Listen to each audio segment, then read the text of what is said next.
The gardens are looking a little bit wild at the moment, so it's definitely time to get stuck in and do a bit of maintenance. I'm going to be pulling out a bunch of things. I've got fruit to harvest, we've got trellises to put up, seeds to sow, so it's going to be a busy gardening day. Let's just get stuck into it.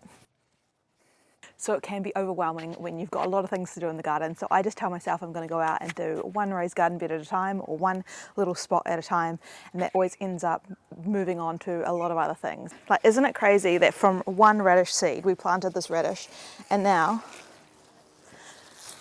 each one of these little pods has like 6 seeds, so there's hundreds of seeds here from one radish, and my front yard's probably going to turn into a radish farm.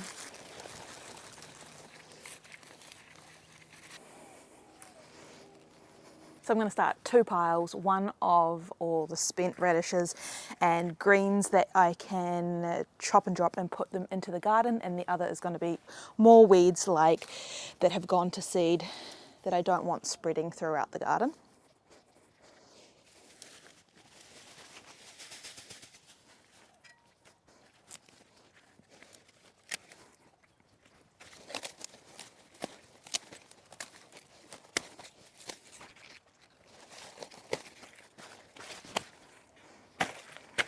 All these charred leaves that are all bug bitten or half dead, I just chuck them straight under the banana.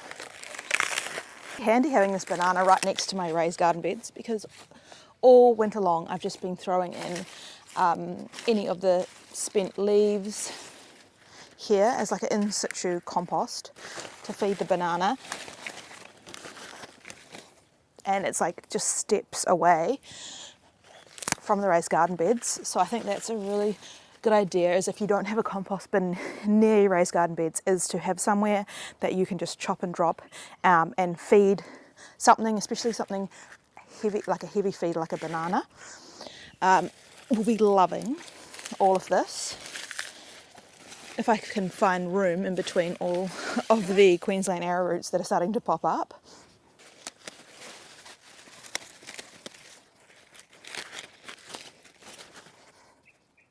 So all these lettuces are going to come out. I don't need 25 lettuces going to seed in my garden. I already have a few here that are starting to flower, so I'll leave those ones to self-seed and collect seeds, and the rest I'm going to just take out and put into this garden here as chop and drop to break down and feed the soil. So there's going to be a lot of space left in this garden bed. Once the lettuces start to go to flower like this, they're super bitter, so they're not really edible. But they do make good mulch. And because these were self-seeded, I didn't actually pay for any of this. It's all free. So it ends up being free food, free mulch to grow more things. And I just love that I can just toss it into the garden only a couple steps away.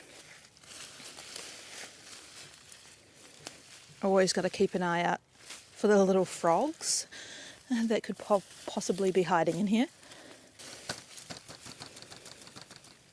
Shake off as much of that dirt as possible.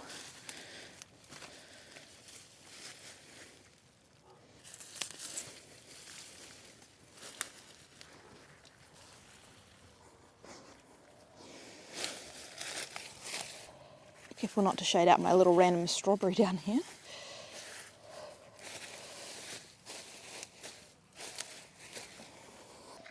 And we've got things like my sweet peas here that have gone to seed. They've got little seed pods and they're starting to go brown.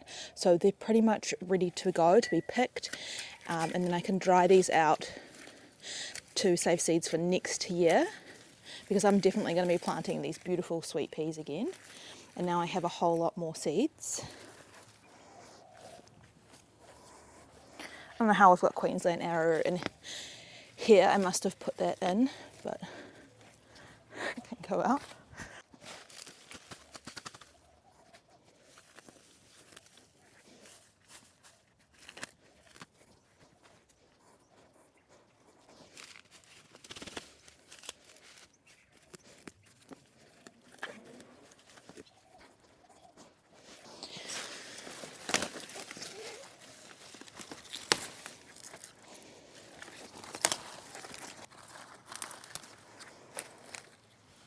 So I'm going to be leaving a few of these things in, like the chard, the kale, and there's some beetroots now that have got some light after being shaded out by the lettuces. So I'm leaving a few things in here to offer some shade to the garden because we are starting to get some warmer days. And now I have the space to go in and plant more seeds and seedlings. A lot of the seeds that I planted got eaten by slugs and snails because we just had so much rain this month, but I'm not complaining about that. But it has meant that there has been a lot more snails about, and my coffee grounds got washed away constantly. So yeah, we haven't had much success with the seeds that I sowed, but we'll just sow some more and get rid of this grass that's starting to creep in.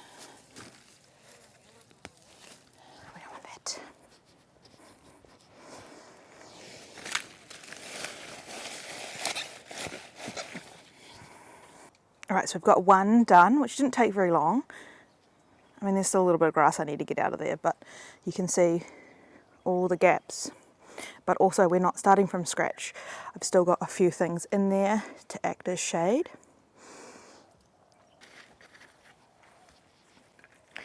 So this one had a lot of radish seeds in it.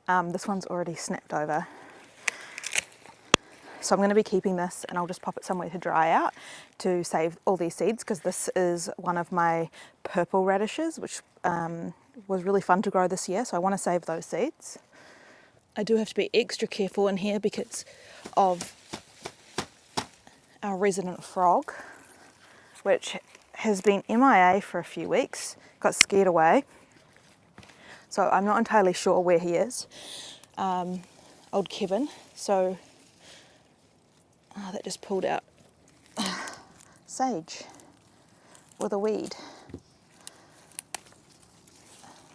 Plant that back. Yeah, so I do have to be careful in this garden and all the garden beds to watch out for Kevin the frog. It's much easier when I know where he is.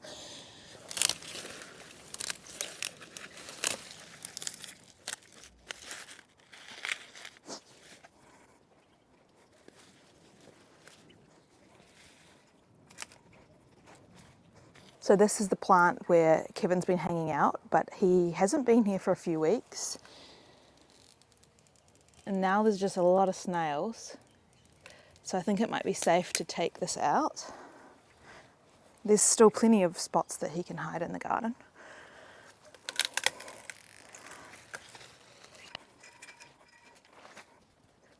It looks so different already. Oh, it's wild.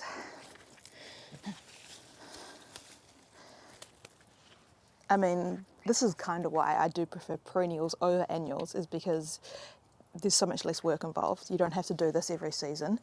But it's another reason why I only have 4 raised garden beds, so that's plenty enough for me.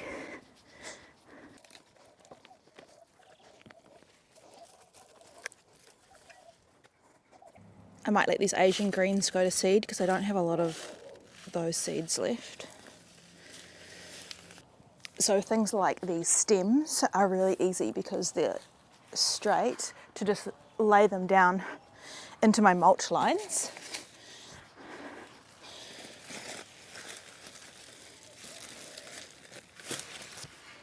So I've got those lines in between this row here and the middle row there, and so that can just break down in the garden to feed the trees.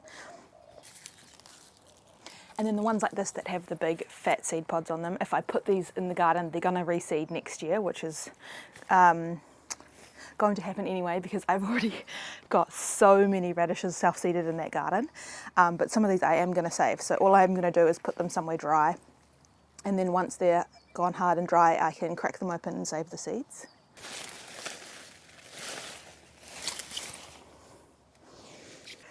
A little bit clearer in here, just in time for the rain to start again.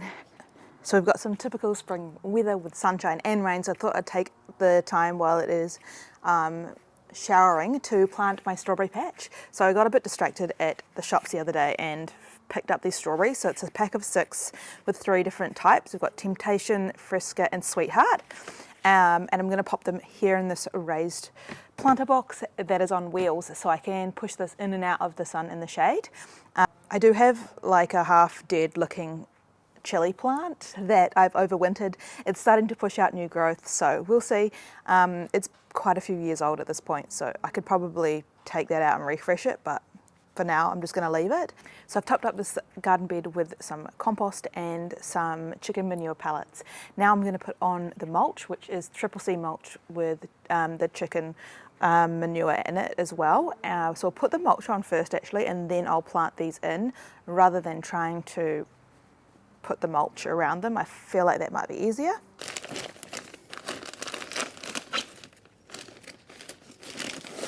Try not to make a mess. Definitely going to make a mess.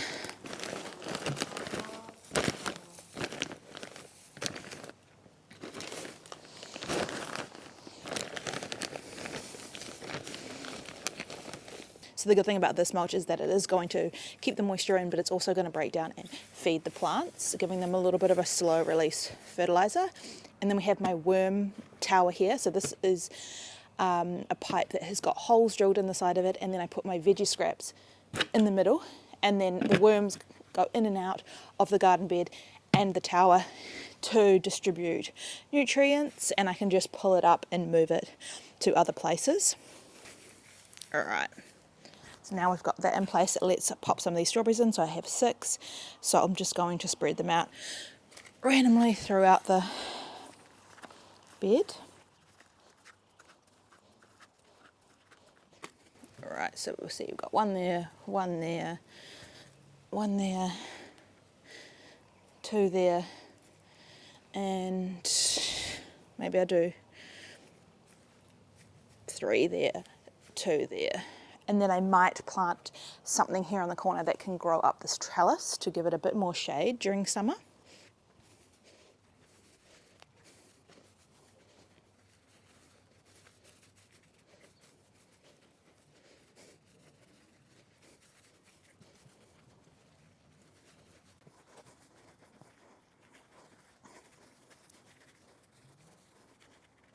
So these planters are pretty old now. I made these at the very start of my YouTube channel, so it's been about 5 years. But they've lasted pretty well. They don't roll around on the wheels as good as they used to, but I might roll this out if we get some more rain, and so that way this garden bed can get some fresh rain on the new strawberries. But other than that, it's a pretty easy spot as well to net them if I need to. I can just easily drape a net over to stop the birds. My biggest concern will just be the slaters, because they definitely live around here and they'll be eating the strawberries as well.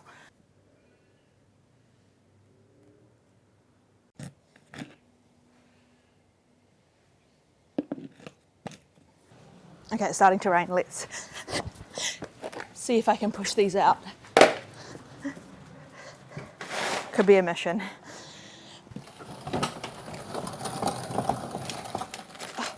Wasn't as hard as I thought. It wasn't hard at all. It wasn't hard at all.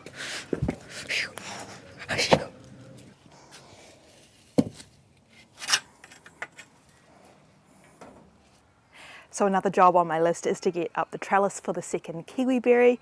I have very much had this on my list for quite a while. And I'm going to prune back some of these parsley that are getting a bit out of hand. I don't need a billion parsley plants popping up. But yeah, let's get this trellis in. I actually want to see if I can put it vertical instead of horizontal. But my poles might not be sturdy enough. No. So it's going to go about there.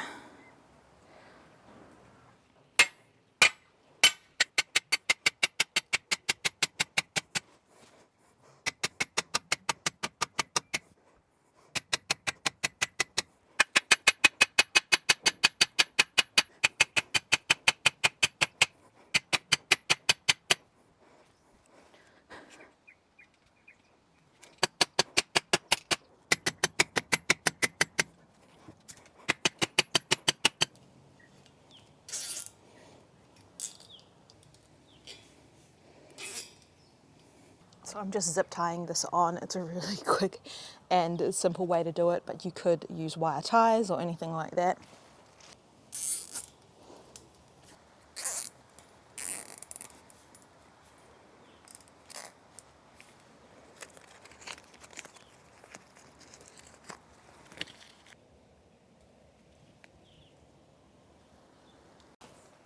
All right, so while we're here, we're going to get in and just tidy up this parsley a little bit. It is a little bit wild. And I'm just going to use this to mulch around the fruit trees, right on top of the New Zealand spinach. It doesn't matter. That's is like basically unkillable. All right, let's feed this apricot back, just making sure that nothing is touching the trunk. Keep that nice and clean. Another giant parsley.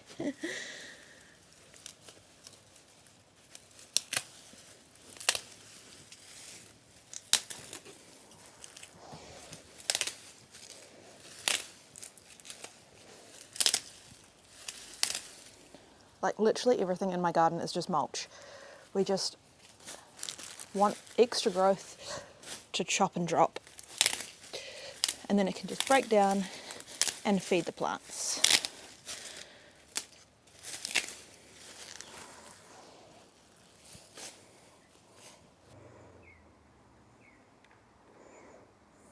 So an update on this kiwi berry. It's looking really good. I've also got these 3 plants here, which are all my seed projects. So these are seed grown fruit trees. I've got 2 blood oranges from fruit off my tree, and then an apricot with fruit off my tree as well. So they're more than ready to get up potted. You can tell because the roots start popping out the bottom. That's when you know it's time to put it into a bigger pot.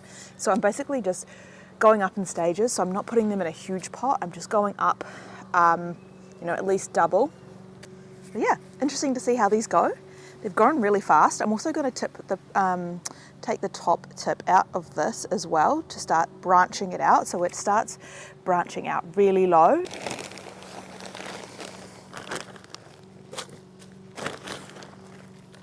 So this is my seed grown apricot from my Trevat, but likely cross-pollinated with any of my other apricots. I had the early Newcastle, I've got the Bolita, I've got some apriums, plums, so really who knows what it's going to be.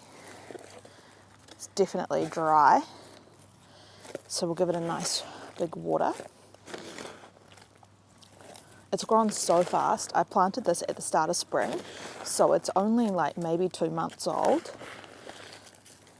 And it's already branched out, so it's got 2 side shoots here and then the main one, so it's going to be a really nice shape. If I had room in the garden, I would definitely be planting this straight out, but for now, let's just get it up potted so it doesn't dry out over summer.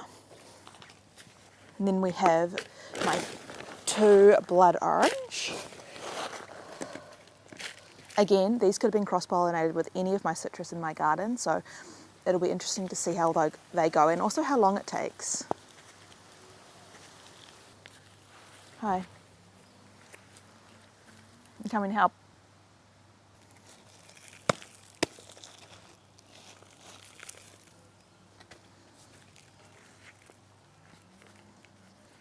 So I always do my potting up here on the grass. That way I don't have to do any cleanup. You know, the grass just gets a little bit of extra nutrition. All right, that job is done.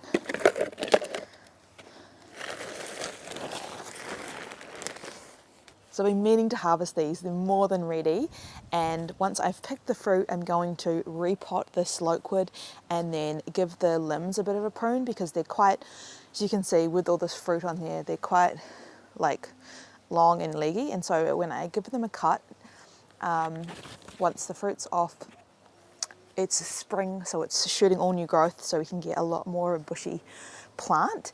And putting it in a new pot is also going to help with that. So let's pick some fruit and pot this one up. So this loquat is a grafted variety. It's called Enormity, but it is pretty young and it had a lot of fruit on it. So I probably should have thinned these out a little bit. Oh my God, they're so orange. Look at that.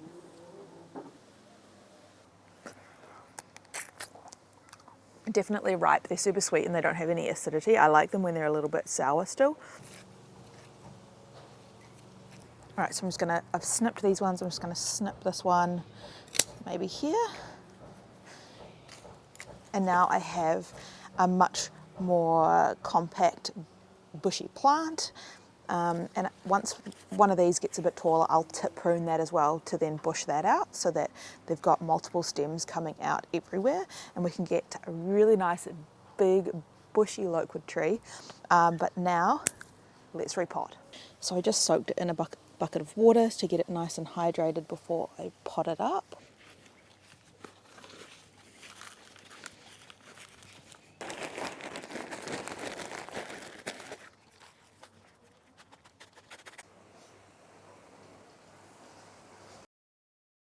Look at all these nasturtiums, they're humming with bees.